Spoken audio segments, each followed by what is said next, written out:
The intelligent investor अध्याय 11। क्या आप बताएंगे कि मुझे यहाँ से किस राह पर जाना चाहिए? यह काफ़ी हद तक इस पर निर्भर करता है कि आप जाना कहाँ चाहते हैं। कैट ने कहा। Lewis Carroll, Alice's Adventures in Wonderland. भविष्य पर भाव लगाना यह किन कारकों से तय होता है कि आप किसी शेयर के लिए कितना भाव देने को तैयार है। किन कारणों से एक कंपनी की कीमत 10 गुना तो दूसरी की 20 गुना तक हो जाती है। आप तर्कसंगत रूप से कैसे सुनिश्चित कर सकते हैं कि आप अच्छे दिखते भविष्य के लिए अधिक भाव नहीं दे रहे, जो बुरा सपना भी बन सकता है। ग्राहम को लगता है कि यह 5 तत्व निर्णायक है। वे इसे इस तरह सार संक्षिप्त करते हैं। कंपनी की साधारण दीर्घावधिक संभावनाएं, उसके प्रबंधन की गुणवत्ता, उसकी वित्तीय शक्ति और पूंजी संरचना, इसका लाभांश रिकॉर्ड और इसकी वर्तमान लाभांश दर। चलिए इन कारकों पर आज से बाजार के आलोक में विचार करते हैं। दीर्घावधिक संभावनाएं। आजकल इंटेलिजेंट इन्वेस्टर को शुरुआत में कम से कम 5 वर्ष की वार्षिक रिपोर्ट को कंपनी की वेबसाइट या EDGR डेटाबेस से डाउनलोड करनी चाहिए। इसके बाद इन वित्तीय विवरणों का संयोजन करें, वह प्रमाण निकालें जिनसे आपको 2 अधिक महत्वपूर्ण सवालों के जवाब मिल सके। कंपनी किस कारण तरक्की कर रही है, इसका मुनाफा कहाँ से आता है और कहाँ से आएगा। इनमें इन समस्याओं का ध्यान रखना होगा। कंपनी लगातार अधिग्रहण कर रही हो, वर्ष में औसतन 1 या 2 से अधिक अधिग्रहण संभावित समस्या का संकेत है। आखिरकार कंपनी अगर अपने में निवेश करने की जगह अन्य कारोबारों के शेयर खरीद रही है तो क्या आपको इसे इशारा मानते हुए कहीं और तलाश नहीं करनी चाहिए। कंपनी के बतौर अधिग्रहणकर्ता रिकॉर्ड भी जांच करें। इसमें कॉरपोरेट बुलिमिक्स को तलाशें। वे फर्मों जो बड़े अधिग्रहण घटकती है केवल अंत में वापस बाहर वमन के लिए ल्यूसेंट, मेटल, क्वेकर ओट्स और टाइको इंटरनेशनल उन कंपनियों में से है जिन्हें बीमार कर देने वाले नुकसान पर कंपनियों का अधिग्रहण उलझना पड़ता है। अन्य फर्मों पुराना राइट ऑफ करती है या उनके खाते से साबित करते हैं कि उन्होंने अतीत के अधिग्रहण में ज़्यादा भुगतान किया था। यह भावी सौदों के लिए अशुभ शकुन है। कंपनी OPM की आदी है। वह अदर पीपल्स मनी, अन्य लोगों के धन की मात्रा को बढ़ाने के लिए ऋण लेती है और शेयर बेचती है। OTM के इस वसा सम्मिश्रण पर वार्षिक रिपोर्ट में नकद प्रवाह स्टेटमेंट में वित्तीय गतिविधियों से नकद का लेबल लगा होता है। यह एक बीमार कंपनी को भी तरक्की करता दिखता है, भले ही उसके मुख्य कारोबार से पर्याप्त नकद उत्पन्न नहीं हो रहा हो, जैसा कि कुछ ही समय पूर्व ग्लोबल क्रॉसिंग और वर्ल्डकॉम ने दिखाया था। एक कंपनी जॉनी वन नोट अपनी अधिकांश कमाई के लिए केवल एक ग्राहक पर निर्भर रहती है। अक्टूबर 1999 में फाइबर ऑप्टिक निर्माता साइकोमोर नेटवर्क्स इंका ने पहली बार जनता को शेयर बेचे। इनके प्रॉस्पेक्ट्स में खुलासा था कि एक ग्राहक विलियम कम्युनिकेशन की साइकोमोर के कुल रेवेन्यू 11 मिलियन में 100% की हिस्सेदारी थी। ट्रेडर्स ने सहर्ष साइकोमोर के शेयर का 15 बिलियन का मूल्य लगाया। दुर्भाग्य से सिर्फ 2 साल बाद विलियम कंपनी दिवालिया हो गई। हालांकि साइकोमोर को अन्य ग्राहक मिल गए थे, फिर भी 2000 और 2002 में उन्हें अपने शेयरों में 97% का नुकसान हुआ। जब आप तरक्की और मुनाफे के स्रोत का अध्ययन करेंगे तो इनमें सकारात्मक के साथ साथ ही नकारात्मक तलाशें। इनमें अच्छे संकेत है। कंपनी का मोट किसी स्थान को सुरक्षित रखने के लिए उनके इर्द गिर्द बनाई गई एक गहरी और चौड़ी खाई को खंदक कहते हैं। विस्तारित है या उसे प्रतिस्पर्धात्मक लाभ प्राप्त है। किलो की तरह कुछ कंपनियां पर उन्हें लूटने वाले प्रतिस्पर्धी आसानी से धावा बोल देते हैं, जबकि अन्य लगभग अभेद्य होते हैं। कुछ शक्तियों से कंपनी मोट को विस्तारित करती है। मजबूत ब्रांड पहचान। हार्ले डेविडसन पर विचार करें, जिसके ग्राहक कंपनी का लोगो अपने शरीर पर गुदवाते हैं। बाजार में एकाधिकार या लगभग एकाधिकार पैमाने की अर्थव्यवस्था या बड़ी मात्रा में सामग्री या सेवा को सस्ते में उपलब्ध करवाने की क्षमता। जिलेट को याद करें, जिसने कई बिलियन रेजर ब्लेड्स निकाले। विशिष्ट अमूर्त आस्ति जैसा कोका कोला, जिसके स्वादिष्ट सिरप के गोपनीय फार्मूले का वास्तव में कोई मूल्य नहीं, लेकिन ग्राहक के लिए यह अनमोल है। विकल्प प्रतिरोधक। अधिकांश कारोबारों में विद्युत का कोई विकल्प नहीं है, अतः सार्वजनिक उपयोग कंपनियों का हाल फिलहाल में स्थान कोई नहीं ले सकता। कंपनी मैराथन धावक होती है, न कि तेज धावक। आय विवरण पर पुनः दृष्टि डालने पर आप देख सकते हैं कि क्या बीते 10 वर्षों में रेवेन्यू की कुल आय में सतत और स्थिर वृद्धि हुई या नहीं। फाइनेंशियल एनालिस्ट जनरल के हालिया लेख ने अन्य अध्ययनों और अनेक निवेशकों के दुखद अनुभवों की पुष्टि करते हुए दर्शाया कि सबसे तेज बढ़ने वाली कंपनियां की सबसे पहली थकती और समाप्त होती है। यदि आयकर पूर्व 10% की दीर्घावधिक दर से बढ़ रही हो या 6 से 7% कर पश्चात तो यह सतत कर रही हो, लेकिन बहुत सी कंपनियां अपने लिए 15% की वृद्धि बाधा तय करती है, वह भ्रम ही है और अधिक दर होने या 1 अथवा 2 वर्षों में तरक्की में अचानक विस्फोट से इसका धुंधलाना निश्चित हो जाता है। बिल्कुल इस अनुभवहीन मैराथन धावक की तरह, जो पूरी दौड़ में इस तरह प्रयास करती है जैसे यह 100 मीटर की दौड़ हो। कंपनी जो बोली है वही काटती है, फिर चाहे उसका उत्पाद कितना भी बढ़िया या ब्रांड कितनी शक्तिशाली हो।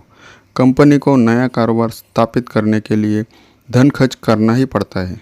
अनुसंधान और विकास पर व्यय भले ही आज तरक्की का स्रोत नहीं है, लेकिन कल हो सकता है, खासकर यदि किसी फर्म का नए विचारों और उपकरणों के साथ अनेक कारोबार के कायाकल्प का प्रमाणित रिकॉर्ड हो। अनुसंधान और विकास का औसत बजट उद्योगों और कंपनियों में भिन्न होता है। 2002 में प्रोडक्ट एंड गैम्बल ने अपनी कुल बिक्री का लगभग 4% अनुसंधान व विकास पर खर्च किया। वहीं ने 3AM 6.5% और जॉनसन एंड जॉनसन ने 10% खर्च किया। लंबे समय में जो कंपनी अपने अनुसंधान व विकास पर कुछ खर्च नहीं करती, वह भी उतनी असुरक्षित है जितना कि वह जो काफ़ी अधिक खर्च करती है। प्रबंधन की गुणवत्ता और आचरण। कंपनी के अधिकारियों को बताना चाहिए कि वे क्या करेंगे और फिर वे करें जो उन्होंने कहा है। पिछली वार्षिक रिपोर्ट पढ़ें और देखें कि मैनेजरों ने क्या पूर्वानुमान लगाए थे कि वह सही हुए या नहीं। मैनेजरों का हर पखवाड़े अपनी विफलता स्वीकार करनी चाहिए और जिम्मेदारी लेनी चाहिए, बजाय इसके कि अर्थव्यवस्था अनिश्चितता या कमज़ोर मांग जैसे हमेशा के बहानों को दोष दे। जांच करें कि क्या चेयरमैन के पत्र का स्वर और सार एक जैसा रहता है या वॉल स्ट्रीट की ताज़ा कल्पनाओं पर अस्थिर हो जाता है।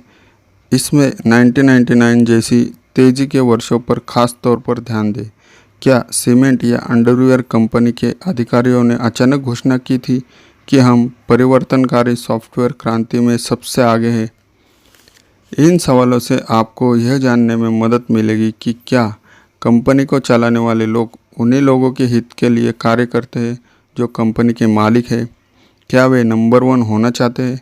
एक कंपनी जो अपने CEO को 100 मिलियन प्रति वर्ष देती है, तो उसके पास इसका अच्छा कारण होना चाहिए। संभव है उसने सदा युवा रहने का रहस्य खोजा और पेटेंट करवा लिया हो, या अल डोराडो तलाश लिया हो और उसे 1 प्रति एकड़ पर खरीद रखा हो, या किसी दूसरे ग्रह प्राणियों से संपर्क मोल तोल द्वारा परग्रहियों की सारी सामग्री पृथ्वी के केवल एक कंपनी से खरीदने का अनुमान कर लिया हो। अन्यथा इस तरह की अशिष्ट मोटा वेतन बताता है कि यह फर्म मैनेजरों द्वारा मैनेजरों के लिए चलाई जा रही है। यदि कोई कंपनी अपने शेयर ऑप्शन में अंदर के लोगों के लिए अलग भाव लगाए या इशू या एक्सचेंज, तो उससे दूर रहे। इस बदलाव में कंपनी कर्मचारियों और अधिकारियों के वर्तमान शेयर और पारंपरिक रूप से निरर्थक ऑप्शन के निरस्त कर सकती है। और इन्हें एक अधिक भाव वालों बदल सकती है। यदि इनका मूल्य शून्य नहीं होगा तो उनका संभावित मुनाफा हमेशा अनंत रहेगा। तो ये ऑप्शन कॉरपोरेट आस्तियों के अच्छे प्रबंधन को प्रोत्साहित कर देंगे। हर स्थापित कंपनी जो ऑप्शन का भाव बदले, जैसा कि दर्जनों हाईटेक फर्मों ने किया है, कलंक का कारण है। और किसी भी निवेशक के लिए ऐसी कंपनी में शेयर खरीदना वैसे ही है जैसे भेड़ अपने बाल उतारने की गुहार करे। वार्षिक रिपोर्ट में शेयर विकल्पों से संबंधित अनिवार्य फुटनोट को पढ़कर आप देख सकते हैं कि उनका ऑप्शन होल्डिंग कितना बड़ा है। उदाहरण के लिए AOL टाइम वार्नर ने अपनी वार्षिक रिपोर्ट से पहले दी 31 दिसंबर 2002 को उसके 4.5 बिलियन के साधारण शेयर आउटस्टैंडिंग थे। लेकिन रिपोर्ट के भीतरी भाग की फुटनोट में खुलासा था कि कंपनी ने 657 मिलियन से अधिक शेयर ऑप्शन जारी किए हैं। तो AOL की भावी आय का बंटवारा 15% से अधिक शेयरों के बीच होगा। आपको किसी भी कंपनी के भविष्य के मूल्य का अनुमान लगाते समय उसके स्टॉक ऑप्शन में नए शेयरों के संभावित प्रवाह को कारक बनाना चाहिए। फॉर्म 4 EDGR डेटाबेस के माध्यम से पर उपलब्ध है, जो दर्शाता है कि फर्म के वरिष्ठ अधिकारी और डायरेक्टर्स शेयरों को बेच या खरीद रहे हैं। भीतर के व्यक्ति के लिए शेयर बेचने के वैध कारण हो सकते हैं विविधीकरण, बड़ा घर लेना, तलाक में क्षतिपूर्ति, लेकिन लगातार बड़ी बिक्री करना खतरे का संकेत है। वह मैनेजर कभी आपका वैध भागीदार नहीं हो सकता जो तब लगातार बेच रहा हो जब आप खरीद रहे हैं। वे मैनेजर या प्रमोटर्स अधिकारियों को अपना ज़्यादातर समय निजी रूप से अपनी कंपनी के प्रबंधन में लगाना चाहिए, न कि जनता के निर्देश के लिए इसे प्रचारित करने में। अक्सर CEO की शिकायत करते हैं कि उनके शेयर अंडर वैल्यू ही रहते हैं, भले ही वे कितने भी उच्च पर हो। वे ग्राहक की सलाह को भूल जाते हैं कि मैनेजरों को यही प्रयास करते रहना चाहिए कि उनके शेयर का भाव न तो बहुत कम हो और न ही बहुत ज़्यादा बढ़े। इस बीच सभी ज़्यादातर मुख्य वित्तीय अधिकारी कंपनी के तिमाही मुनाफे पर आय निर्देशन का या अटकलबाजी करते रहते हैं और कुछ प्रयास बयानवीर फर्में लगातार प्रेस रिलीज कर देती है, जिससे ये अस्थायी, नगण्य या काल्पनिक अवसरों का ढिंढोरा पीटती रहती। कुछ कंपनियां जिनमें कोका कोला, जिलेट और US इंटरैक्टिव शामिल है ने वॉल स्ट्रीट के लघु अवधिक सोच के लिए बस इनकार करना शुरू कर दिया है। ये कुछ साहसी संगठन अपने वर्तमान बजट और दीर्घावधिक योजना से संबंधित अधिक विवरण उपलब्ध करवा रहे हैं, जबकि वे इस अनुमान से इनकार करते हैं कि अगले 90 दिनों में क्या हो सकता है। कंपनी अपने शेयरधारक से खुलकर और स्पष्ट रूप से कैसे संवाद कर सकती है। इसके मॉडल के लिए EGR डेटाबेस पर जाएं और वहां एक्सपेडाइटर्स इंटरनेशनल ऑफ वाशिंगटन द्वारा निर्मित 8K फाइलिंग को देखें, जो समय समय पर अपने शेयरधारकों के साथ शानदार सवाल जवाब संवादों की जारी करते हैं। अंत में पूछे कि क्या कंपनी की लेखा गतिविधियां इस तरह बनाई गई है कि वे अपने वित्तीय परिणामों को पारदर्शी रखते हैं या अस्पष्ट। क्या गैर आवर्ती शुल्क आवर्ती रखे जा रहे हैं। असाधारण चीज़ें इतनी आम हो गई है कि ये साधारण लगने लगी। EBITDA जैसे नाम संक्षेप कुल पर प्राथमिक हो जाते हैं या प्रोफॉर्मा आय का उपयोग वास्तविकता की ढकने में होता है, तो आप ऐसी फर्म को देख रहे हैं जिसने अभी यह नहीं सीखा है कि अपने शेयरधारकों के दीर्घावधिक हितों को पहले कैसे रखना है। वित्तीय शक्ति और पूंजी संरचना। किसी भी कारोबार की सबसे बुनियादी संभावित परिभाषा यह है यह उससे अधिक नकद उत्पन्न करे जितना उसका खर्च है। अच्छे मैनेजर इस नकद के अधिक उत्पादक उपयोग का तरीका तलाशते रहे। दीर्घावधि में इस परिभाषा पर खरी उतरने वाली कंपनियों का मूल्य बढ़ना सुनिश्चित है। भले ही शेयर बाजार में कुछ भी हो, कंपनी की वार्षिक रिपोर्ट में नकद प्रवाह विवरण से पढ़ना आरंभ करें। देखें क्या परिचालन से नकद बीते 10 वर्षों में लगातार बढ़ता रहता है। इसके बाद आप आगे बढ़ें। वॉरेन बफेट ने ओनर्स अर्निंग या शुद्ध आय प्लस ऋण परिशोधन और मूल्य पतन घटा सामान्य पूंजी व्यय की अवधारणा को लोकप्रिय किया है। जैसा कि डेविस सिलेक्टेड एडवाइज़र के पोर्टफोलियो मैनेजर क्रिस्टोफर डेविस ने इसे इस तरह कहते हैं, यदि आप इस कारोबार के 100% मालिक हो तो वर्ष के अंत में आपकी जेब में कितना नकद होगा, क्योंकि इसमें लेखा प्रविष्टियाँ जैसे ऋण परिशोधन और मूल्य पतन के लिए समायोजित किया जाता है, जिससे कंपनी या नकद बैलेंस प्रभावित नहीं होती। मालिक की आय घोषित आय निरंतर बेहतर पैमाना हो सकती है। मालिक की आय परिभाषा को परिष्कृत करने के लिए आप घोषित शुद्ध आय से घटा भी सकते हैं। स्टॉक ऑप्शन की अनुमति देने वाले कोई भी शुल्क जो आय को मौजूदा शेयरधारक से अंदर वाले नए मालिक के पास पहुंचा दे। कोई भी असामान्य गैर आवर्ती या असाधारण प्रभार, कोई भी आय जो कंपनी के पेंशन फंड से हुई हो। यदि मालिक की अर्निंग प्रति शेयर बीते 10 वर्षों में 6% या 7% स्थिर औसत से बढ़ती रहे तो कंपनी स्थायी रूप से नकद उत्पन्न कर रही है और इसकी तरक्की की संभावना अच्छी है। इसके बाद कंपनी की पूंजी संरचना को देखें। बैलेंस शीट में देखें कि कंपनी पर कितना कर्ज है। आमतौर पर दीर्घावधिक ऋण कुल पूंजी में 50% कम होना चाहिए। फाइनेंशियल स्टेटमेंट के फुटनोट्स में बताया होता है कि दीर्घावधिक ऋण स्थायी दर पर है, परिवर्तनशील, जिसमें भुगतान बदलता रहता है और ब्याज दरें बढ़ने पर यह अधिक हो सकता है। वार्षिक रिपोर्ट में वह खुलासा या विवरण देखें जिसमें ratio of earnings to fix charges दिखाया गया है। Amazon.com की 2002 की वार्षिक रिपोर्ट के इस खुलासे में दिखाया गया था कि अमेज़न की आय उसकी ब्याज लागत को कवर करने से 145 मिलियन कम थी। भविष्य में अमेज़न को अपने परिचालन से या तो अधिक कमाई करनी होगी या उसे कम दर पर धन ऋण पर लेने का सस्ता रास्ता तलाशना होगा। अन्यथा अंत में कंपनी का स्वामित्व उसके शेयरधारकों के पास नहीं बल्कि उसके बांडधारकों के पास पहुंच जाएगा, जो उन्हें मिलने वाले ब्याज भुगतान को सुरक्षित करने के लिए कोई और रास्ता न होने पर अमेज़न की अस्थिया पर दावा कर सकते हैं। स्पष्ट कर दे, अमेज़न का ratio of earnings to fix charges 2002 में बीते 2 वर्षों से कहीं अधिक बेहतर था, जब उनकी कंपनी ऋण भुगतान की पूर्ति से 1.1 बिलियन कम थी। लाभांश और स्टॉक पॉलिसी पर कुछ शब्द अधिक के लिए कृपया अध्याय 19 देखें। यह साबित करने का भार कंपनी पर होता है कि यदि वह लाभांश भुगतान नहीं कर सकती तो भी आपको नुकसान नहीं होगा।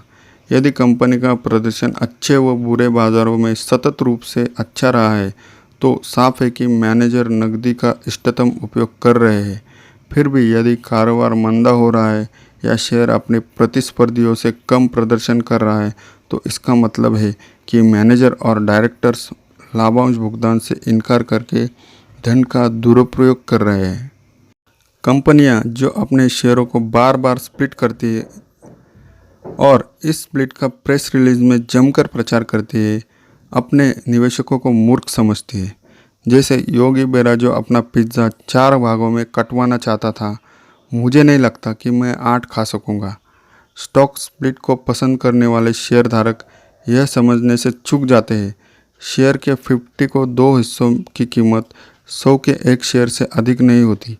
जो मैनेजर अपने शेयर को बढ़ाने के लिए स्प्लिट का उपयोग करते हैं वे निवेश करने वाली जनता को बुरे विचारों को हवा देते हैं और इंटेलिजेंट इन्वेस्टर इस तरह की कुत्सित हेर फेर करने वालों को अपना धन देने से पूर्व 2 बार सोचेगा। कंपनियों को अपने शेयरों को तब वापस खरीदना चाहिए जब वे सस्ते हो, न कि तब जब वे शीर्ष पर या उसके निकट हो। दुर्भाग्य से आजकल यह आम बात है कि कंपनियां अपने शेयरों को तब वापस खरीदती है जब वे ओवर प्राइस होते हैं। कंपनी की नकदी का इससे ज़्यादा तिरस्कारपूर्ण अपव्यय नहीं हो सकता। चूँकि इस चाल का वास्तविक उद्देश्य शीर्ष अधिकारियों के मल्टी-मिलियन डॉलर के वेतन जुटाने के लिए खुद अपने शेयर विकल्पों को शेयरधारक के मूल्यवर्धन के नाम पर बेचना होता है, बल्कि ऐसे अनेक वास्तविक प्रमाण हैं जो बताते हैं कि शेयरधारक को अपने मूल्यवर्धन की बात करने वाले मैनेजर शायद ही कभी ऐसा करते हो। निवेश में भी जीवन की तरह ही अंतिम विजय आमतौर पर काम करने वालों की होती है, न कि बातें करने वालों की। आपका दिन शुभ हो। धन्यवाद।